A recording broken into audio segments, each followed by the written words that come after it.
Diploma படித்தும் வேலை கிடைக்காததால் திருட்டு தொழிலில் ஈடுபட்ட இளைஞரை திருவாரூர் ரயில்வே போலீசார் கைது செய்து 17 சவர நகைகளை பறிமுதல் செய்தனர்.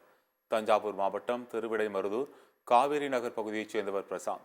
டிப்ளமோ படித்த இவர் சரியான வேலை கிடைக்காததால் திருட்டு தொழிலில் ஈடுபட்டு வந்துள்ளார்.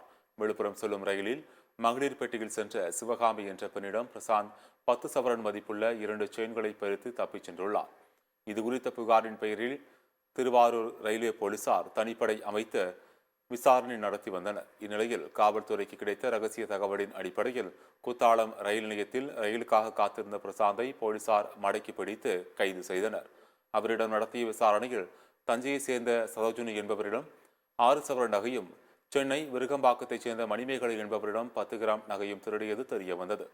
திருடிய நகைகளை எங்கு விற்பது என்பது தெரியாமல் பிரசாந்த் வைத்திருந்த 17.2 சவர நகைகளை போலீசார் பறிமுதல் செய்தனர்.